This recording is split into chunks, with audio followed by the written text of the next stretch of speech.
तो जो लोग ये सोचते हैं ना कि इन्फ्लुएंसर्स हैं या फिर वीडियोस जो यूट्यूब पर बनाते हैं, क्रिएटर्स हैं, उन लोगों को चीज़ें बहुत ज़्यादा अच्छी मिलती हैं, बिल्कुल ओरिजिनल मिलती हैं, बिल्कुल सही मिलती हैं, तो ऐसा नहीं है। बहुत बार ऐसा होता है कि स्कैम फेस करते हैं। इवन इस बार मेरे साथ भी ऐसा हुआ है, और एक बार नहीं, चौथी बार मेरे संग ये स्कैम हुआ है। इसलिए मैं आज आप लोगों के संग ये वीडियो शेयर कर रही हूँ, तो वीडियो एंड तक देखिएगा। Hello guys, welcome and welcome back to my channel. This is me Damini and I all welcomes you to my YouTube channel. आज मैं आप लोगों के संग अपना एक ऐसा एक्सपीरियंस शेयर करने वाली हूँ जो शायद आप लोगों को ऐसा लगता है कि नहीं, ऐसा नहीं हो सकता, बट ऐसा हुआ है। मुझे ना याद है कि कुछ टाइम पहले मेरे पास कुछ कमेंट्स आए थे जिनमें एक ने लिखा था कि आप इन्फ्लुएंसर हो, इसलिए मीशो या फिर कोई भी ब्रांड आपको ना बहुत ही सही चीज़ भेजता है, हमारे पास तो चीज़ें ख़राब आती है। तो देखो, मैंने जैसा पहले बोला था उस कमेंट में भी मैंने रिप्लाई किया था। मैं आप लोगों को भी बता दूं कि मैं मीशो, मेरे को कोई प्रोडक्ट अपने उससे नहीं भेजता है। मैं तो बस अपने मन से कुछ चीज़ें खरीदती हूँ और उसका रिव्यू करती हूँ। बट क्या होता है ना कि ऐसा ज़रूरी नहीं है कि अगर जैसे मेरा तो चैनल न्यू है, ठीक है ना, और जैसे होते हैं बहुत से ऐसे होते हैं जिनके इतने पॉपुलर चैनल्स हैं, तो उन लोगों को भी ये चीज़ फेस करने को मिलती है। तो मेरे संग भी ना कुछ ऐसा ही हुआ है, मैं आप लोगों को बताती हूँ। मैंने एक ऑर्डर प्लेस किया था मीशो से, ठीक है ना, तो उसका पिक्चर आपको यहाँ पर दिख रहा होगा, राइट। तो ये ऑर्डर मैंने प्लेस किया था और मुझे ना जल्दी डिलीवरी इसकी मिल गई थी। अराउंड 3 to 4 डेज में मुझे इसकी डिलीवरी मिल गई। और जब मैंने वो पार्सल ओपन किया तो उसमें क्या निकला मैं आपको दिखाती हूँ। आप पिक्चर में देख रहे हैं कितना सुंदर लहंगा है, राइट। अब मैं आपको दिखाती हूँ कि मुझे मिला क्या है। ये मिला है मुझे जो अमाउंट मैंने पे किया था उस लहंगे के लिए 1623 रुपये 1623 रुपीज़ मैंने पे किए थे, उसमें मुझे ये मिला है। Can you imagine? मतलब अगर आप डिलीवरी नहीं दे सकते तो इवन आप कुछ भी तो मत भेजिए, राइट। अब मैं आपको दिखाती हूँ कि अगर आप मुझे कमेंट सेक्शन में ना खुद बताइएगा कि ये 1623 के अकॉर्डिंग है कि नहीं, क्योंकि मेरे लिए तो ये एकदम रद्दड़ क्वालिटी है, सच बता रही हूँ मैं। ये देखिए, ये सूट मुझे मिला है, आप देखेंगे ना, ये सूट मुझे मिला है और मुझे नहीं लगता कि 1623 रुपये मैं इस सूट के दूंगी। मतलब मुझे इतना ज़्यादा गुस्सा आ रहा था ना उस वक्त, मैं इतना ट्रस्टी ब्रांड मानती थी उसको, और हर बार मैं बोलती भी आई हूँ कि मैंने मीशो से ये लिया, मुझे सारी चीज़ें अच्छी मिलती हैं, सारी चीज़ें अच्छी मिलती हैं। इवन मुझे इतना ज़्यादा अजीब लग रहा है ना ये कहते हुए, बट मुझे स्कैम फेस करने को मिला है। पहले भी मेरे साथ ऐसा हुआ था, बट उस टाइम मेरा अमाउंट मुझे मिला ही नहीं, ये बोल सकते हैं। मैंने 2 जो है ना प्रोडक्ट ऑर्डर किए थे, ठीक है ना, दोनों का पेमेंट मुझे इकट्ठा आ गया। उस वक्त मैंने अलग अलग जगहों से, मतलब 4-5 मेरे प्रोडक्ट्स उसी दिन आने थे, तो मैं कंफ्यूज हो गई थी कि किस में कौन सा कितने प्रोडक्ट हैं। तो मैंने 2 का पेमेंट कर दिया और मुझे ये नहीं पता था कि मैंने 2 का ही किया है। I am very confuse that time. जब मैंने वो प्रोडक्ट खोला, आई वाज लाइक कि यार ये तो इतने कम का है और मैंने इतना पे किया। देन मैंने जब उसका स्लैब देखा, पूरा जो पड़ा इनवॉइस, तब उसमें मैंने देखा कि इसमें 2 लहंगे मेंशन है, 2 का प्राइस मेंशन है, बट मुझे रिसीव एक हुआ है। मैंने वो पार्सल रिटर्न के लिए डाला, एक्सचेंज के लिए डाला कि मुझे एक पार्सल रिसीव हुआ है, और ऐसे ऐसे करके मैंने अपने रीज़न डाल दिया, ठीक है। अब जब वो बंदा आया तो उसने बोला कि मैम ये एक ही पार्सल है, तो आपको एक का ही पेमेंट मिलेगा। तो मुझे एक का पेमेंट मिला, 2 थे, तो मैंने उसलिए गुस्से में मैंने उसको भी वापस कर दिया। तो मैंने वो पेमेंट उसका तो मुझे मिल गया, लेकिन दूसरा मैंने ना ये आउटफिट मंगाया था, उसका पेमेंट मुझे मिला ही नहीं, ठीक है। फिर उसके बाद क्या हुआ, सेकंड टाइम मैंने फिर से ऑर्डर किए, दूसरी चीज़ें ऑर्डर करी, दूसरी ड्रेसेस ऑर्डर किए। उसमें भी मेरे संग यही था कि उसकी 3 आउटफिट्स परचेस किए थे, तीनों लहंगे थे, ठीक है ना। तो ये आपको यहाँ पर स्क्रीन पर दिख जाएंगे वो लहंगे, तो मैंने ये ऑर्डर किए थे। फिर क्या हुआ कि उसने पर्टिकुलर, उस बंदे ने क्या करा कि तीनों का अमाउंट पर्टिकुलर उस प्रोडक्ट पे लिख के मुझे 2 ही पार्सल रिसीव किए। पर उस समय मैंने क्या करा, मैंने वहीं पे खोला कि मैंने कि नहीं भैया, आप थोड़ा सा आप करके किसी भी तरह मुझे दिखाइए, मैं पार्सल नहीं लूँगी जब तक मुझे दिखनी चाहिए चीज़ें। जब मैंने उसको देखा तो उसमें 2 ही प्रोडक्ट थे, ठीक है ना। जो लहंगा ग्रीन वाला है तब भी मैंने मंगाया था, तो मुझे 2 ही प्रोडक्ट मिले, तो मैंने उसको रिटर्न मार दिया कि नहीं भैया मुझे चाहिए ही नहीं, आप, मैं पेमेंट भी नहीं करूँगी, आप वापस ले जाओ। वो वापस ले गया। उसके बाद मैंने री ऑर्डर किया उसको, मे बी मुझे लगा कि शायद ऐसा हो गया होगा। तो मैंने उसको रीऑर्डर किया।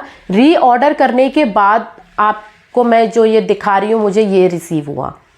मुझे इतना गुस्सा आया, तब मैंने कॉल किया तो मुझे 15-20 मिनट बाद कॉल बैक आया वहाँ से।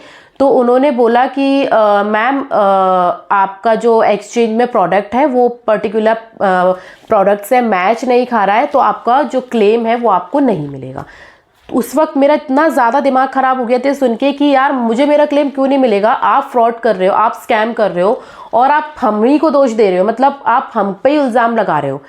तो फिर मैंने बोला कि नहीं, मुझे आपके सीनियर से बात करनी है। उन्होंने बहुत बोला कि नहीं नहीं ऐसा नहीं हो सकता, बहुत बार उन्होंने फिर कि ठीक है आप बोल रहे हो तो हम कनेक्ट कर देते हैं, और फिर उनके पास एक ही आया कि नहीं वो कनेक्ट नहीं हो रहा है, उनके और भी लोगों से बात चल रही है तो कनेक्ट कर नहीं पाएंगे। तो मैंने कहा ठीक है मैं थोड़ी देर से कॉल लगाती हूँ। मैंने दोबारा से हेल्प पर रेज करके अपना जो है कॉल बैक के लिए डाल दिया कंसर्न। उनका कॉल आया, फिर किसी और बंदे ने उठाया, उसने मुझे बोला कि आप मुझे एक बार क्लियर में बताइए कि प्रॉब्लम क्या आई है। मैंने उसको सारी चीज़ें डिटेल में समझाई, ऐसा ऐसा मैंने प्रोडक्ट लिया है और ऐसी ऐसी चीज़ें मेरे पास आई है। मैंने बोला कि मेरे पास प्रूफ है कि मुझे जो रिसीव हुआ है वो कुछ और है। तो उस बंदे ने मुझे रीज़न क्या दिया, उस बंदे ने मुझे रीज़न दिया कि मैम आपकी हिस्ट्री के अकॉर्डिंग हम आपकी जो कंप्लेंट है ना उसको रेज नहीं कर सकते, यानी कि आपकी कंप्लेंट को फाइल नहीं कर सकते। तो मैंने बोला हिस्ट्री मतलब आप कहना क्या चाहते हो? तो उन्होंने बोला कि आपकी हिस्ट्री के अकॉर्डिंग ना आपने कई सारे पार्सल्स मंगाए हैं और उसमें रीज़न लिखा है कि पार्सल्स खाली आए हैं, डिब्बे खाली आए हैं और क्वालिटी ये नहीं है, मंगाया था कुछ आया कुछ, जबकि मैंने ऐसा कुछ किया ही नहीं है। मैं जितनी भी प्रोडक्ट मंगाती हूँ अगर मुझे फिटेड रिलेटेड इशू होते हैं या फिर क्वालिटी या फैब्रिक में कुछ इशू होता है तो ही मैं रिटर्न मारती हूँ, ठीक है ना। तो मैंने वही किया। मैंने उसको बोला भी कि सर मैंने जो 3 बार जो रिटर्न किए हैं कंटिन्यूसली वो मैंने सिर्फ इसलिए किए थे, उसका कारण ये था। तो मैंने कि मुझे उसका भी पेमेंट नहीं मिला। उसमें भी आप लोगों ने मुझे बोला कि आपने बहुत लेट कंप्लेंट फाइल की इसलिए आपको पेमेंट नहीं मिलेगा, ठीक है। उसके बाद इस बार मैंने टाइम पर कंप्लेंट की तो ये लोग बोल रहे हैं कि हमारे पास सीनियर अथॉरिटीज से मेल आया है कि ऐसे ऐसे करके जो यूज़र आईडी है, यूज़र नेम है, यूज़र अकाउंट है, इसकी कंप्लेंट आपको फाइल नहीं करनी है क्योंकि ये ना डिनाई अकाउंट में चला गया है। मतलब आप ऑर्डर कर रहे हो लेकिन अगर आपके संग कुछ भी होता है तो आपकी हम कंप्लेंट फाइल नहीं करेंगे क्योंकि आपका जो अकाउंट है वो डिनाई में चला गया है। अब मैंने उनसे ये बोला कि अगर मुझे कोई चीज़ पसंद नहीं आएगी तो इसका मतलब ये तो नहीं कि ना कि मैं उसको ज़बरदस्ती रख लूँ। मैं क्या, कोई और भी अगर होगा, अगर वो अमाउंट दे रहा है, अगर उसको वो चीज़ में सफिशिएंट नहीं है, सेटिस्फाइड नहीं है तो वो चीज़ वापस करेगा। तो आप लोग ऐसे कैसे कह सकते हो कि आप वापस कर देते हो प्रोडक्ट कुछ भी रीजंस डाल के, तो हम आपका प्रोडक्ट जो है वो उसका कुछ नहीं कर सकते, मतलब आपको कोई क्लेम मिलेगा ही नहीं उसका। आगे भी आप करोगे तो आपकी कोई कंप्लेंट नहीं होगी क्योंकि उन्होंने मना कर दिया है कि इस पर्टिकुलर यूज़र का आपको कोई भी कंप्लेंट फाइल रजिस्टर्ड नहीं करनी है। तो मुझे इतना ज़्यादा गुस्सा आ रहा था कि मतलब मैं समझ ही नहीं पा रही थी कि मैं क्या करूं क्या नहीं करूं। बोले कि आपकी गलती है, आप फ्रॉड कर रहे हो, आप की तरफ से स्कैम हो रहे हैं और आप हमको अगर दोष दोगे, हम लोगों पर इल्ज़ाम लगाओगे तो ये पॉसिबल नहीं है। मैं मीशो को भी यही बोली थी कि सर आप ऐसा नहीं कर सकते हैं, आप मेरा अमाउंट मुझे क्लेम कर दीजिए क्योंकि मेरी तरफ से कोई प्रॉब्लम हुई नहीं है और आप कैसे मेरे अकाउंट को इस तरीके से कर सकते हैं। अगर आपको इतना ही था कि आप मेरी कोई भी कंप्लेंट फाइल नहीं करेंगे तो you should have to mail me कि मैम आपका हिस्ट्री क्राइटेरिया इस तरीके का हो गया है, तो आप अब पर्टिकुलर कोई भी प्रोडक्ट के लिए कंप्लेंट रेज करोगे तो आपको कंप्लेंट रेज नहीं होगी। आपको ये चीज़ बोलनी चाहिए। सेकेंड थिंग, मैंने उनको ये भी बोला कि अगर यही दिक्कत थी तो अगर मैं कोई प्रोडक्ट प्लेस करती हूँ तो आप प्रोडक्ट मत प्लेस करवाइए ना। अगर आपको लगता है कि ये जो यूज़र है ये फेक है या फिर प्रोडक्ट के संग ऐसे कर देता है, वापस कर रहा है, रिटर्न कर रहा है, एक्सचेंज कर रहा है, तो आप तो आप पर्टिकुलर मेरे अकाउंट को ब्लॉक कर दीजिए। तो आप वो क्यों नहीं कर रहे हैं? मतलब आप लोग पेमेंट ले रहे हैं, पेमेंट लेने में आपको कोई दिक्कत नहीं है, प्रोडक्ट का जो भी प्लेसमेंट है वो करने में आपको दिक्कत नहीं है, लेकिन अगर मेरे संग फ्रॉड होगा और मैं कंप्लेंट रेज करूंगी तो मुझे उसका कोई भी रिफंड, कोई भी कुछ नहीं मिलेगा क्योंकि मेरा अकाउंट जो है वो उन्होंने डिनाई कर दिया है। तो मेरा सिर्फ यही चीज़ कहने का है कि आप लोग मीशो से ना, मैं तो अगर आप सजेस्ट यही करूँगी कि जितना हो सके ना कम ही खरीदिए। और जिस सेलर की मैं बात कर रही हूँ ना, ये पर्टिकुलर सेलर है, मैं आपको बता देती हूँ, इससे तो आप कुछ खरीदिएगा ही नहीं, क्योंकि ये आप लोगों के संग पक्का कुछ ना कुछ गड़बड़ करेंगे। इस बंदे ने मेरे संग 3 बार ये चीज़ करी है और मेरा इतना ज़्यादा दिमाग खराब है कि मैं बता नहीं सकती आप लोगों को कि मतलब मैं किसको जाके बोलूँ। छोटे मोटे अमाउंट हो चाहे बड़ा अमाउंट हो, हम लोगों के लिए बहुत ज़्यादा मैटर करता है, लेकिन मैं अब कुछ भी नहीं कर सकती। मुझे तो ठीक है ना, अगर आप लोग मीशो से अगर ऑर्डर कर रहे हैं ना तो बहुत सोच समझ के ऑर्डर करना। और मैं बता रही हूँ, अगर आप लोग भी मेरी तरह कुछ चीज़ें रिटर्न कर देते हो या एक्सचेंज कर देते हो ना, तो एक समय ऐसा आएगा अगर आपके संग कुछ फ्रॉड्स और स्कैम होंगे ना, तो आपकी कंप्लेंट रेज नहीं होगी। आप चाहे कुछ भी कर लीजिए, आपकी कंप्लेंट रेज नहीं होगी। ये मैं आप लोगों को डंके की चोट पे बोल रही हूँ कि वो लोग सिर्फ दिखावा करते हैं और कुछ ही नहीं करेंगे। आप लोगों की चीज़ें सुनेंगे और सिर्फ सुन के अपनी बकवास करेंगे, अपना रेगुलेशंस रूल्स बताएंगे, लेकिन आपकी कंप्लेंट आपके संग जो हुआ है ना, उसके प्रति उनका कोई कर्तव्य नहीं बनता है। उसके लिए वो आपके संग कुछ भी नहीं करेंगे।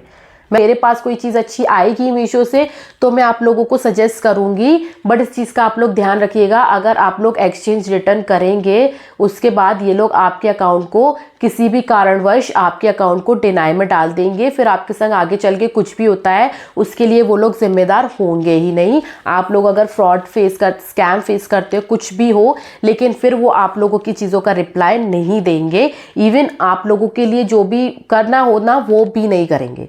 अगर आपका पैसा गया, दैट मीन्स आपका पैसा गया, ठीक है ना। तो इस चीज़ का आप ध्यान रखिएगा। जितना हो सके मीशो से कम शॉपिंग कीजिए एंड जितना हो सके ना इस वीडियो को रेज कीजिए, ताकि मेरे जैसे और भी लोगों के संग ये जो प्रॉब्लम हुई है ना, उन्हें भी ये चीज़ समझ में आ सके।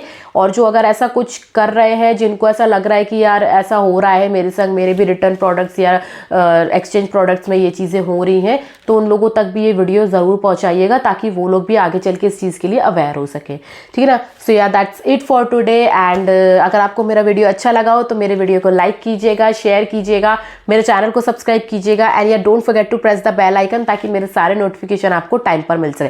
चलिए फिर बने रहिए मेरे चैनल पर, मिलते हैं हम अपनी अगली वीडियो में। Till then take care, bye.